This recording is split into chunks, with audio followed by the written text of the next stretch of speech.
민수기 31장 19절부터입니다. 미디안과의 전쟁에서 승리를 했죠. 근데 이 군대가 바로 이스라엘 진영 안으로 들어올 수가 없었습니다. 19절 보면 너희는 이래 동안 진영 밖에 주둔하라. 이게 이제 그 죽음과 함께 있었기 때문에 정결의식을 하라고 하는 것이죠. 이제 아무래도 전쟁을 하고 오면 당연히 이제 죽음과 함께 할 수밖에 없었기 때문에 정결의식을 해야 됩니다. 이 정결의식에 관한 규례는 이미 주셨었어요. 거기에 대해서 한 번 더 생각해 볼 수 있을 것 같습니다. 시체를 만진 자는 셋째 날과 일곱째 날에 몸을 깨끗하게 해라. 셋째 날과 일곱째 날에 몸을 깨끗하게 하는 건 그것이 이제 정결의식의 어떤 규례였죠. 셋째 날과 일곱째 날에는 잿물, 잿물을 이제 뿌리는 그런 의식을 했었어요. 이 잿물은 재를 탄 물이죠. 이 재는 번제단에서 가져온 재입니다. 이 번제단에서 가져온 재를 물에 타서 우슬초를 찍어가지고 이렇게 뿌리는 의식을 하는 것이죠. 이 의미는 저번에도 말씀드렸었지만 한 번 더 우리가 생각을 해보면은 번제단의 희생으로 말미암아 생긴 게 죄입니다. 죄를 물에 타는 거죠. 그것으로 이제 뿌리는 겁니다. 그러니까 그래야 이 사람이 정결해지는 거예요. 3일째, 7일째 이렇게 해야 부정함을 씻을 수가 있는 겁니다. 그러니까 번제단에서 나오는 죄가 아니면은 씻을 수가 없어요. 이 번제단에서 나오는 재는 어떻게 해서 생기는 겁니까? 번제단의 희생 제물 때문에 생기는 거죠. 그러니까 하나님께서 이 부분을 엮어서 이스라엘 사람들에게 알려주시는 겁니다. 번제단의 희생 없으면 이 부정에서 정결하게 될 수가 없다는 것을 이스라엘 사람들은 이 정결 의식을 하면서 계속해서 배울 수 있고 각인이 될 거예요. 아, 번제단의 희생 없으면 우리는 정결해질 수가 없구나. 라는 것을요. 그리고 이 죽음으로 인해서 부정해지는 거. 이것도 하나님께서 이스라엘 사람들을 교육시키려고 하는 목적이 있었을 겁니다. 죽음은 죄와 함께 들어왔잖아요. 그러니까 죽음과 죄는 굉장히 밀접한 관련이 있습니다. 그래서 하나님께서 이 시체를 만지거나 뭐 시체가 있는 그 방 안에 같이 있기만 해도 다 부정한 자가 되는데 그것은 바로 이 죽음을 통해서 죄가 얼마나 심각한 것인지 그리고 죄가 가지고 있는 전염성, 영향력 이런 것도 알려주시려고 하는 것입니다. 그래서 시체를 만졌을 때 부정하게 되는 것은 이 사람이 7일 동안 진영 밖에 있으면서 죄가 무엇인지를 좀 생각해 보게 하려는 하나님의 의도가 있지 않았겠는가. 그렇게 생각해 보는 거죠. 그게 맞습니다. 그러니까 부정하게 된 사람들은 죄가 무엇인가 이런 생각을 해보게 되는 것이죠. 이 죽음을 통해서 죄가 무엇인가, 죄가 얼마나 심각한 것인가, 그리고 또한 이 정결의식을 통해서 이 죄는 내가 스스로 해결할 수가 없구나. 번제단의 희생이 없이는 내가 스스로 이 죄를 해결할 수가 없는 거구나. 라는 것을 또 배우게 되는 것이죠. 이 정결 의식은 그런 의미가 있는 것입니다. 그래서 결국은 우리도 다 죄인인데 예수님의 피로 우리가 정결하게 됐지 우리가 스스로 우리를 정결하게 할 수 있는 거 아니잖아요. 그러니까 그렇게 생각하면은 모든 사람들이 다 똑같아요. 뭐 어떤 사람은 굉장히 나쁜 사람도 있고 어떤 사람은 어, 도덕적으로나 인품적으로나 훌륭한 사람이 있는데 하나님 보시기에는 다 똑같은 겁니다. 다 용서받은 죄인인 겁니다. 우리가 다 흉악한 죄인이라고 하는 것이죠. 그러니까 다 동등한 것 같습니다. 결국은 다 우리 스스로 이 죄를 해결할 수 없는 우리는 다 그런 사람이다라는 것을 우리가 이 부분에서도 묵상을 해봐야 되는 것입니다. 그래서 우리가 다 원래 죽을 수밖에 없었는데 예수님께서 이 땅에 우리를 위해서 오셔서 우리를 대신해서 죽으시고 부활하심으로써 우리가 하나님의 자녀가 되게 된 것이죠. 우리 스스로 한 것이 아닙니다. 이 부정하게 된 사람이 자기 스스로 이 부정함을 해결할 수 없었던 것처럼 결국은 예수님 때문에 우리가 깨끗하게 되었고 하나님의 자녀가 될 수 있었다는 것을 우리가 이 부분에서 기억할 필요가 있습니다. 그러니까 이런 군인들이 이제 전쟁에서 돌아오자마자 그것도 승리했는데 이렇게 진영으로 바로 들어오지 못하고 진영 밖에서 7일 동안 있는 게 이게 뭐 쉽지는 않았을 거예요. 하지만 이것이 하나님께서 모세에게 주신 그 규례였기 때문에 반드시 지켜야만 했던 것이죠. 그러니까 이 군인들이 승리하고 왔음에도 불구하고 진영에 바로 들어오지 못하고 진영 밖에 있으면서 정결 의식을 행할 때, 그리고 이 정결 의식의 진정한 의미를 이들이 알고 또 묵상을 했다면 이들은 분명히 교만할 수가 없었을 것입니다. 왜냐면은 결국은 자기도 죄인이다라는 것을 상기할 수밖에 없기 때문이죠. 뭔가 이제 승리하면은 뭐 자기가 해낸 것 같고 이제 그렇잖아요. 교만해지기 쉽잖아요. 뭔가 내가 대단한 것 같고. 하지만 결국은 나도 그냥 죄인일 뿐이라는 거, 사실은 나도 죽음을 피해갈 수 없는 그런 죄인일 뿐이라는 거, 이 군인들이 이런 부분들을 묵상하면서 결국은 이 전쟁을 승리하게 하신 분도 하나님이시다라는 생각을 할 수밖에 없죠. 예.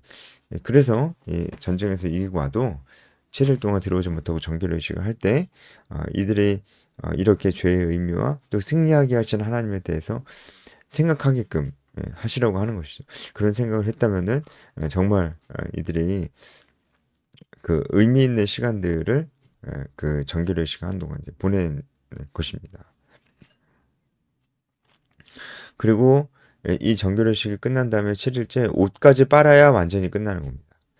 그 다음에 진영으로 돌아올 수 있습니다. 24절에 있죠. 진영으로 다시 돌아온다는 것은 이 진영은 이스라엘의 진영이고 이 진영의 가장 가운데 뭐가 있었습니까? 성막이 있었잖아요. 하나님을 중심으로 한 공동체가 바로 이스라엘 진영이었습니다. 근데 여기는 부정한 자는 못 들어온다는 거죠. 어떤 것을 알려주는 거겠어요? 믿음의 공동체, 신앙 공동체는 하나님의 자녀만 들어올 수 있는 거죠. 예수님을 믿음으로 말미암아 죄 용서받은 자들만 이 믿음의 공동체에 들어올 수가 있는 거죠. 그래서 우리가 믿음의 공동체가 참 중요하다는 그런 생각을 하게 됩니다. 자, 그리고 25절부터 보면은 전리품의 문제예요. 전리품의 문제인데 이제 미디안과 싸웠으니까 전리품이 생겼겠죠. 어, 쭉 보면은 이 전리품을 어떻게 배분할 것이냐라는 문제입니다. 일단은 27절에 보면은 전리품을 절반은 군인들에게, 절반은 이 다른 백성들에게 이제 준다 이렇게 얘기를 하죠. 근데 이게 사실 이제 그러면은 아니 전쟁도 안 한 사람들 왜 주냐 이런 생각을 할 텐데 군인이 예, 일반 회중보다 훨씬 더 그 수가 적죠. 그러니까 군인 한 명이 가지고 가는 전리품의 양은 훨씬 더 많았을 것이다. 그렇게 볼 수 있죠. 그걸 그렇게 생각하면 그 정당하죠. 그죠? 그리고 일반 회중도 그것을 갖는 것입니다. 왜냐면은 군인들이 이 모든 민족들, 그러니까 이 백성들, 이 회중들 대표해서 나간 것이기 때문에 이 회중들도 함께 승리한 거잖아요. 싸움은 군인이 했지만 승리는 함께 한 것입니다. 그리고 이 백성들도 결국은 이 군인들의 가족들이고 하잖아요. 그래서 어, 이 우리 신앙 공동체가 함께 누리는 승리다라는 의미로 이 군인이어서 이제 이 전쟁에 참여하지 않았더라도 이 전리품을 함께 나누어 가는 것은 의미가 있는 것이죠. 그리고 이제 이 전리품을 이 백성들이 이 전리품의 절반을 갖는데 그 중에서도 레위인들, 제사장들, 레위인들에겐 또 얼마큼 돌아갔느냐라는 것입니다. 28절에 보면 전쟁에 나갔던 군인들은 그 전리품의 500분의 1을 여호와께 드려야 됩니다. 500분의 1을 여호와께 드려야 됩니다. 자, 여기를 좀 보겠습니다. 여호와께 예, 드린다 할 때 여호와께 드린다. 여호와께 드릴지니라 할 때 이 드릴지니라는 히브리어 룸인데 이 룸은 하나님을 높일지어다 같은 표현에도 사용이 됐습니다. 그래서 여기서 여호와께 드릴지어다 이 표현을 이제 룸으로 사용하는 것은 이 군인들이 하나님께 영광을 돌리라고 하는 거예요. 그냥 하나님께 예물을 바치는 정도가 아니고 하나님께 영광을 돌려드리고 하나님을 찬양하고 하나님을 높여야 된다라고 하는 것입니다. 이 500분의 1을 드림으로써 하나님을 높여야 된다. 그러니까 여기서 그냥 높이고 그냥 찬양하는 게 아니고 이 전쟁을 승리하게 하신 분이 하나님이시다라는 것을 나타내는 거예요. 그래서 여기 여호와께 드릴지니라에 그 생략된 단어가 하나 있습니다. 이게 원어 성경에는 있는데 한글 성경에는 빠진 게 뭐냐면은 바로 세금이라는 뜻입니다. 사실 여호와께 세금을 드릴지니라 이렇게 번역을 하는 게 맞아요. 그런데 조금 어색하죠. 갑자기 세금이라니까. 그래서 뺀 것 같아요. 사실 세금이라는 단어가 들어가 있습니다. 하나님께 세금을 드리라고 하는 거예요. 이것은 그냥 딱 보면 좀 이상한데 그 뜻을 보면 전혀 이상하지 않습니다. 이 세금은 이제 그 속국이 그 지배국에게 내는 거잖아요. 이제 곡물이라고도 하고 그렇게 내는 건데 그 관계라고 하는 거예요, 지금. 그러니까 이스라엘 백성들, 이제 군인들은 하나님의 권위 아래 있습니다. 하나님이 그들을 지배하십니다. 그러니까 당연히 방금 승리로 이끈 이 전쟁도 이 군인들이 그렇게 한 것이 아니고 하나님께서 그렇게 하신 것입니다. 이제 그 하나님의 권위 아래 다 일어난 것입니다. 군인들이 자기들의 힘으로 이뤄낸 게 아니라는 거예요. 이 전쟁의 승리의 주인공은 하나님이시라는 겁니다. 그런 의미로 이 500분의 1을 드려야 된다라고 하는 거예요. 그래서 마치 세금을 바치면서 이, 이, 이 권위가 하나님께 있습니다. 우리는 하나님께 속해 있습니다.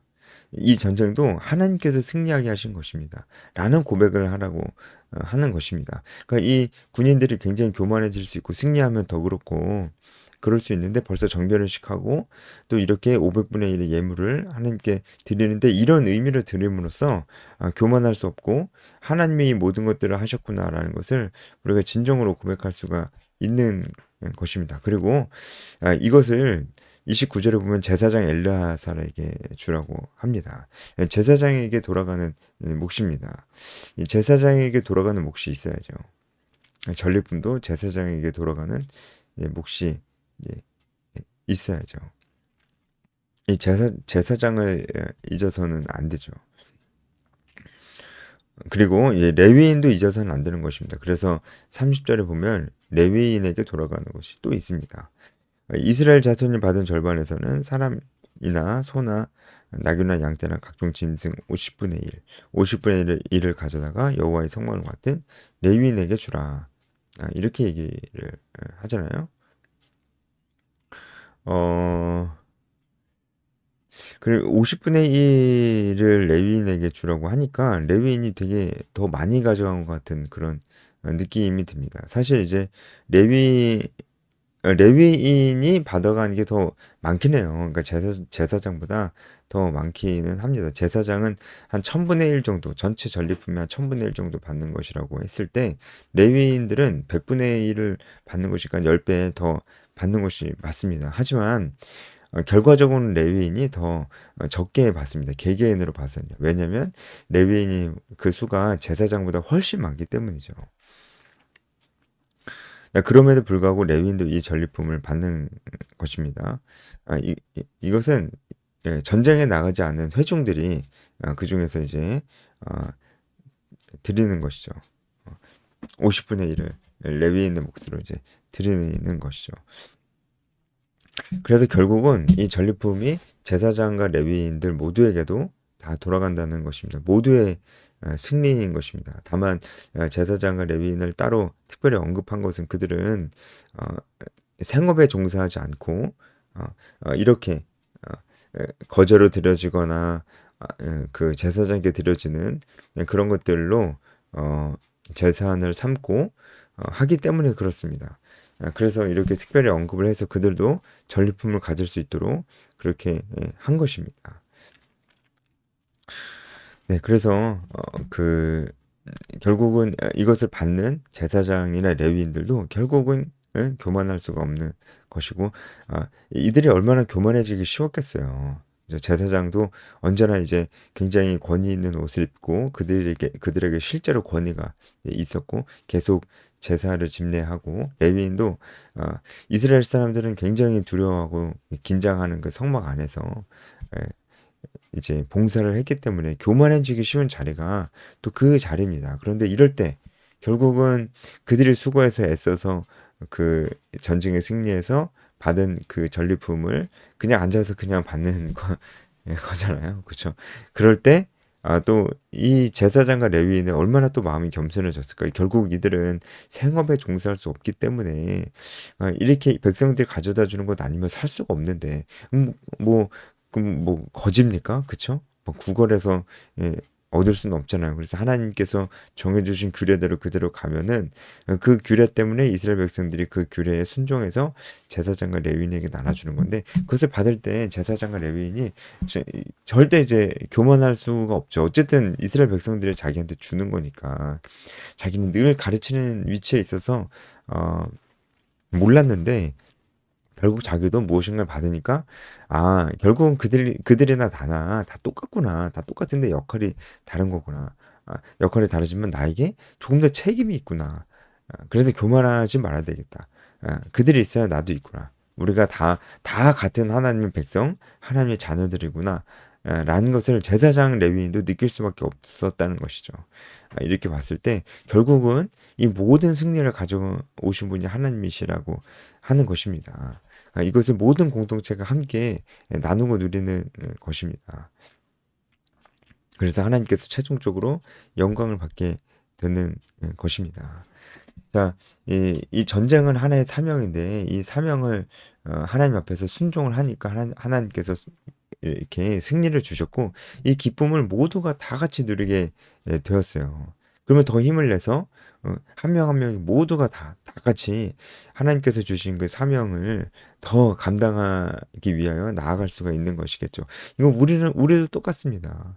우리도 하나님께서 우리에게 주신 사명이 있는데, 하나님께서 먹이시고 입히시고 정말 다 주시고 하나님의 자녀 삼아 주셨는데, 정작 사명에 따라 살지는 않고요.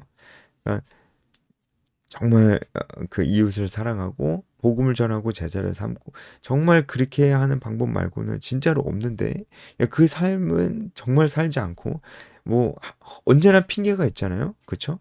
네. 언제나 이유가 있잖아요. 예. 도저히 그 바쁘지 않는 날이 없는 겁니다. 그러면은 누가 이 삶을 삽니까? 누가 전쟁을 해요? 미디안과 전쟁을 해야죠. 누가 전쟁을 해요? 전쟁을 아무도 하지 않으면 승리가 어디 있습니까? 전쟁을 안 하는데 승리가 어디 있습니까? 그러면 이 전리품이 어디 있습니까? 승리를 해야 전리품이 생기는 건데 전리품도 없고, 이렇게 서로 나눠 갖고 서로 정말 하나님께 영광을 돌리는 이런 일들이 일어나지 않으니까 하나님 맨날 안 계신 것 같고 하나님 아무것도 안 하시는 것 같으니까, 그러니까 더 하나님 안 계신 것 같으니까 사명이나 뭐 그런 것들은 아예 생각도 안 합니다. 하나님 안 계시다는 생각도 별로 안 하니까 사명을 알겠어요. 그러니까 지금도 여러분 비슷하지 않습니까? 정말 지상명령 성취 우리가 해야 됩니다. 우리가 정말 공동체 모이기를 힘써야 됩니다. 우리가 서로를 돌아보면서 정말 사랑을 베풀며 나만 알며 살면 안 됩니다. 정말 그러면 안 됩니다. 안 바쁜 날은 없습니다. 바쁠 때 하는 겁니다. 다 바쁠 때 시간을 쪼개고 시간의 양을 질러 바꿔 쓰며 그렇게 하는 것입니다. 회복돼야 된다고요? 난 지금 회복돼야 된다고요? 그렇게 얘기하는 사람들이 정말 한번 생각해 보세요. 진짜 회복돼야 될 때일 수도 있습니다. 그럼 회복을 하는 것이 좋습니다. 회복하는데 모든 것을 집중하십시오. 그리고 빨리 회복을 해야 됩니다. 아니, 빨리 회복되고 싶지 않아요. 그렇죠? 빨리 회복을 돼야 돼요. 그리고 회복이 되면 다른 사람을 돌아봐야 됩니다. 그리고 순원을 삼아야 됩니다. 그 방법밖에 없습니다. 정말로 그 방법밖에 없습니다. 우리나라가 지금 너무나 어려운 상황 가운데 있는데, 정말로 저는 언제까지 제가 어, 이런 활동을 할 수 있을까? 온라인에서도, 그쵸? 제가 정말 동성애를 반대하고 이런 것들도 어, 정말 언제까지 할 수 있을까 이런 생각도 듭니다. 그래서 여러분 정말 그 어려운 시대가 오면요. 결국은 이 소그룹만 살아남아요. 소그룹은 정말 로마 시대 박해 동안에도 살아남았거든요. 그 얘기는 왜 살아남냐면 소그룹이 곳곳에서 소그룹이 이 숨어서 소그룹이 진행된다는 것은 뭐 숨지 않더라도 소그룹이 진행된다는 것은 리더가 많다는 겁니다. 한 명 한 명이 정말 리더로 세워져야 됩니다. 자기 맨날 바빠서 맨날 자기밖에 모르고 언제 자기만 회복돼야 된다 그러고 이제 그게 사실일지라도 맨날 바쁘고 결국 바빠 아무 안 하는 거잖아요. 결국은 계속 그렇게 사는 사람은 리더가 아닙니다. 리더가 리더가 적어지면 소그룹은 생길 수가 없습니다. 그러면 우리가 정말 어려움이 생겼을 때 살아남을 때 다 떠나가는 겁니다. 다 떠나가는 거예요. 저는 그런 일이 생기지 않기를 바랍니다. 하나님이 사람을 준비시키시는 것 같습니다. 사람들을 준비시키시는 것 같습니다. 준비가 되어야 됩니다. 리더로 준비가 되어야 됩니다. 모든 영광은 하나님께 돌리는 겁니다. 하나님께서 이 전쟁을 승리하게 하실 것이라 저는 믿음이 있어요. 그러기 위해서는 정말 우리가 한 명 한 명 정말 리더로 세워지고 복음을 전하고 정말 한 영혼을 붙들고 훈련시키고 정말 사랑하고 정말 가르치는 그런 영적 리더의 삶, 재생산을 하는 정말 그런 순장의 삶을 왜 안 살려고 하는 건지 도저히 모르겠습니다. 그 삶을 살아가는 자들이 되었으면 좋겠습니다. 여기까지 하겠습니다.